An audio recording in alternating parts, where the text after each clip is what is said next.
Comunicación de Noticias, Fernando Carballo y quien habla, Mónica Delta.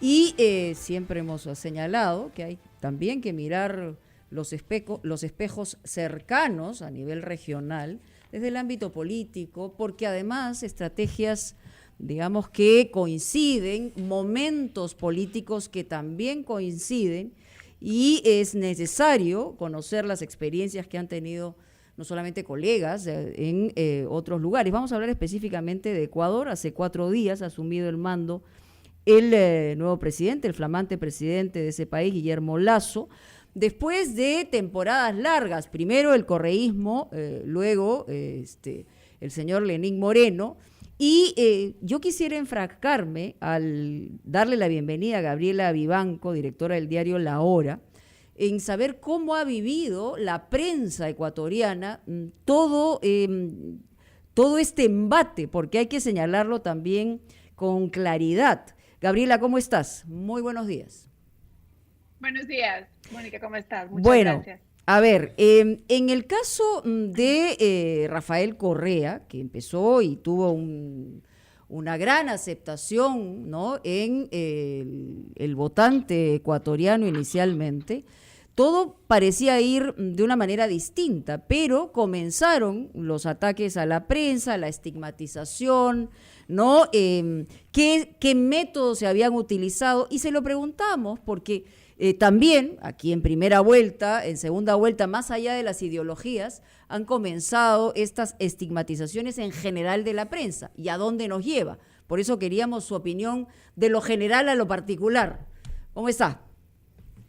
Muchas gracias. En realidad es importantísimo entender que lo que se armó durante los primeros 10 años del gobierno de Rafael Correa, y luego hubieron 4 años del heredero de Rafael Correa, sí, que fue Lenín Moreno, que en ciertos aspectos se dio la vuelta, pero realmente no logró desarmar todo el sistema de control de contenidos y control de la información que hizo el gobierno de Rafael Correa. Se empezó con una reforma constitucional muy temprano en el gobierno de Rafael Correa, donde además de darle a él la oportunidad de perpetuarse 8 años más en el poder, luego de haber estado ahí 2 años, llegando a estar en el poder durante una década, se fueron armando toda una serie de normas, desde constitucionales hasta una ley orgánica, y luego además toda una serie de normas secundarias que permitieron no solo el control de los medios de comunicación desde el punto de vista regulatorio,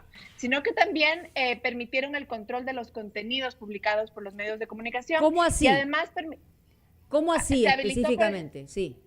Se habilitó, por ejemplo, un consejo coordinador de la comunicación, un CORDICOM, que era el ente que emitía, habría procesos de oficio, por ejemplo, en caso de que había alguna información que no le gustaba. Era el mismo organismo que tenía un tribunal para analizar el caso, era el mismo organismo que juzgaba el caso, emitía la sanción y cobraba la sanción. Entonces, en este punto, los medios, los periodistas llegaron a estar en una situación de absoluta indefensión, porque además el gobierno de Rafael Correa, pues tuvo muchísima habilidad de cooptar todas las cortes y luego la Corte Constitucional. Entonces, controlando la justicia, no había un solo mecanismo de defensa o que permitiera un proceso justo para los medios de comunicación, y entonces pues se cayó en una serie de acoso financiero a los medios a través de las multas. Además,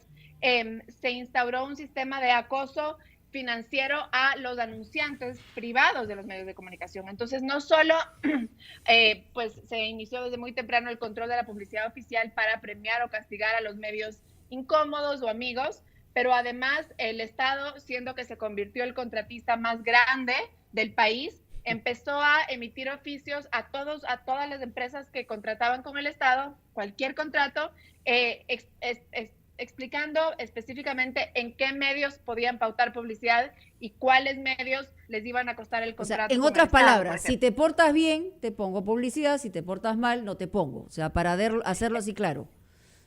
Exactamente. Entonces, no solo fue con la publicidad oficial, sino también con la publicidad privada.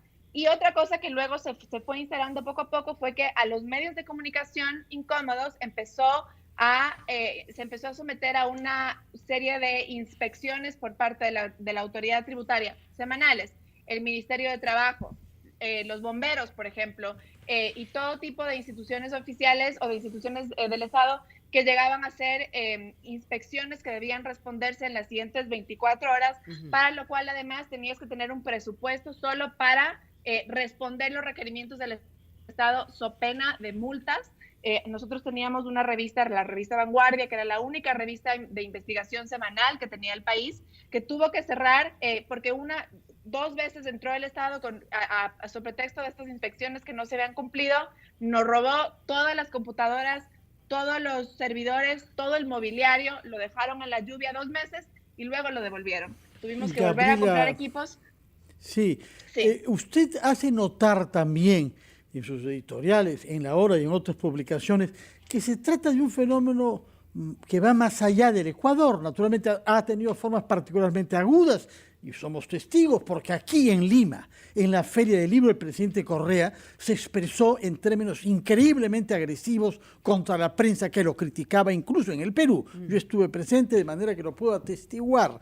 Ahora bien, usted dice que este fenómeno es un fenómeno que se ha extendido y cita el caso de Donald Trump, jefe de Estado, que llegó a denominar a los periodistas, según usted recuerda, enemigos del pueblo. Entonces hay una política de incitación y de descredibilización de los medios de prensa. Y lo que nos alegra es que usted cree que países como el Perú y Colombia han reaccionado bien, a diferencia del suyo, puesto que ha habido una articulación entre medios para defender derechos fundamentales. ¿Por qué mira el Perú usted con tanto optimismo? Mire, definitivamente, más que un fenómeno regional, es ya una práctica muy extendida entre los gobiernos, no solo de tendencia de izquierda o del socialismo del siglo XXI, sino también se lo ve en gobiernos de extrema derecha, ¿no? Que como teníamos del gobierno de Donald Trump o como se ve el gobierno de Bukele en El Salvador. Empieza con la estigmatización de los medios y se amplía cuando el Estado o sus esferas afines tienen un gran control del relato público a través de varios medios de comunicación. Entonces, se extiende este relato y luego además pues se permea en la sociedad. La sociedad siente que tiene licencia de actuar igual que su mandatario, con lo cual el discurso de odio se traduce después en agresiones verbales, en agresiones digitales y luego en agresiones incluso físicas, ¿no? Y hay países que han logrado, pues, en primer lugar, coordinar, y se lo ve muchísimo también en Colombia, ¿no? Hay una coordinación de los medios de comunicación para responder en conjunto, y además es muy importante lograr comunicar a la población que estos son unos ataques que no se van a quedar en el periodista. Van a atacar primero al periodista, que es la cabeza visible, y al medio de comunicación. Eventualmente, cuando neutralicen a las voces disidentes, a las voces incómodas o a las voces pues, que no dicen lo que quieren oír, van a ir por la gente. Y van a ir por la gente en redes sociales, van a ir por los empresarios que se expresan de alguna forma en una reunión gremial, por ejemplo, y van a empezar a usar estos mismos mecanismos que ya están muy permeados en el sistema legal incluso, para acallar las voces que les incomodan. Sin que nadie pueda defenderlos, porque no habrán ya órganos independientes. Ahora, eso hemos visto en el Perú también. Ha habido una retórica de la prensa mermelera que se ha instalado desde hace un cierto tiempo, y uno de los partidos que está disputando las elecciones, Perú Libre, sostiene claramente que la libertad de prensa está condicionada a la voz del pueblo. ¿A qué le recuerda eso? Es un discurso muy repetido, ¿no? Y como le decía, es muy importante. Yo creo que por ahí en el Ecuador inicialmente no se entendió el nivel de persecución y el nivel al que iba a llegar el control social que quería imponer el gobierno de Rafael Correa, y no hubo un entendimiento temprano del ciudadano de que este era un ataque en contra de la libertad del ciudadano. Gabriela, ¿no? En contra de la libertad de cualquier persona de expresarse. Si nos permites un segundito, lo que sí tenemos que hacer de todas maneras es una pausa y regresamos contigo para seguir conversando.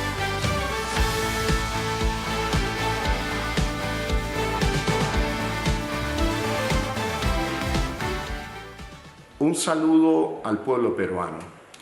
Gracias, porque yo sé que ustedes han celebrado mi elección, que no es sino la elección por la democracia, por la libertad y para crear una sociedad de oportunidades.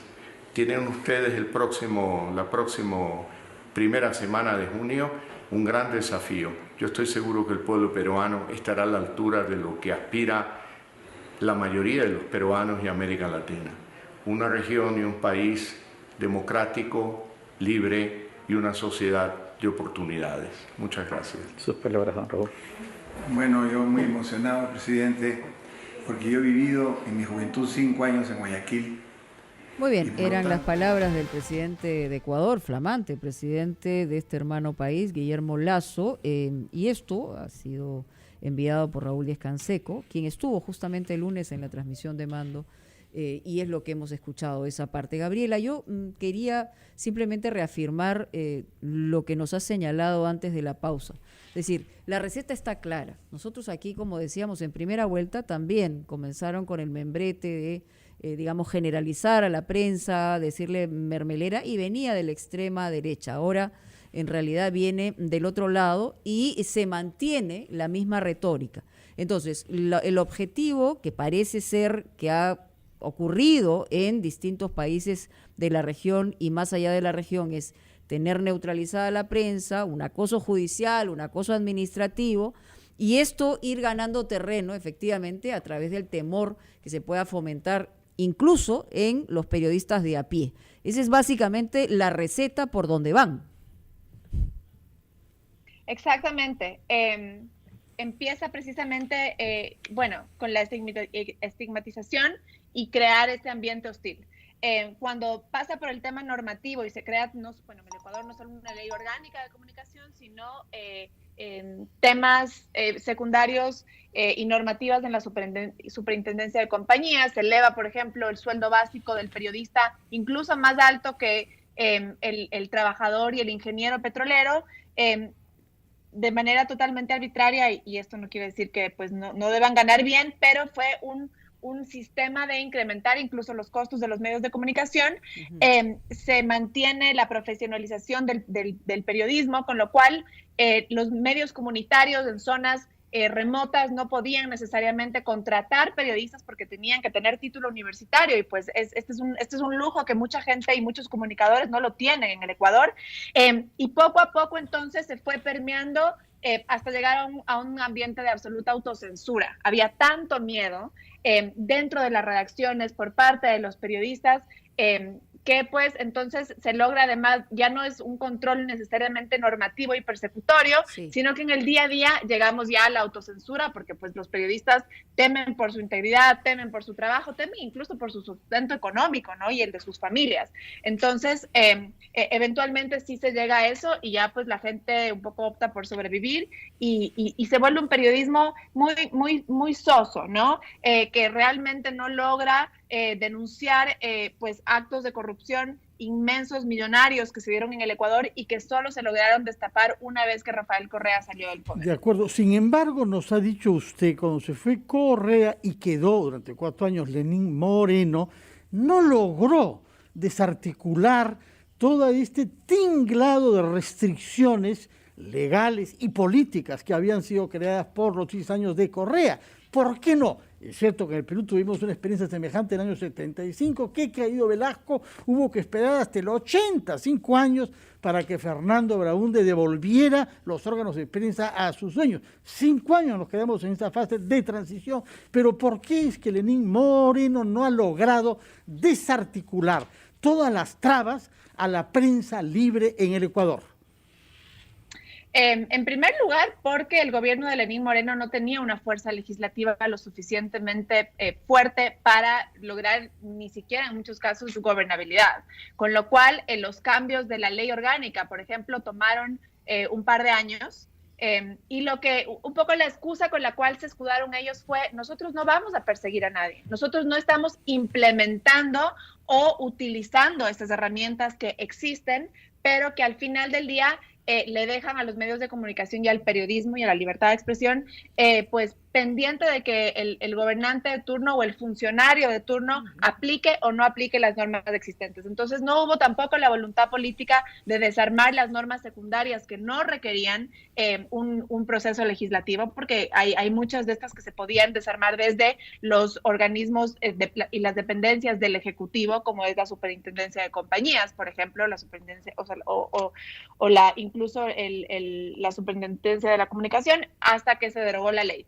Entonces, esta falta de músculo legislativo definitivamente afectó, pero tampoco hubo una voluntad de los otros órganos del Ejecutivo, con lo cual sí se continuó viendo un acoso a la prensa más socapado, menos agresivo, pero sí, por ejemplo, con el uso de figuras penales que ahora se está proponiendo se deroguen con este nuevo proyecto de ley que ha puesto Guillermo Lasso, como son todos los derechos contra la honra, por ejemplo. Perfecto. Gabriela Vivanco, directora del diario La Hora, desde Quito, Ecuador, estaba compartiendo con nosotros toda la experiencia de la última década o más en este país hermano, y la verdad que hay que mirarlo con calma y con seriedad, porque es muy importante.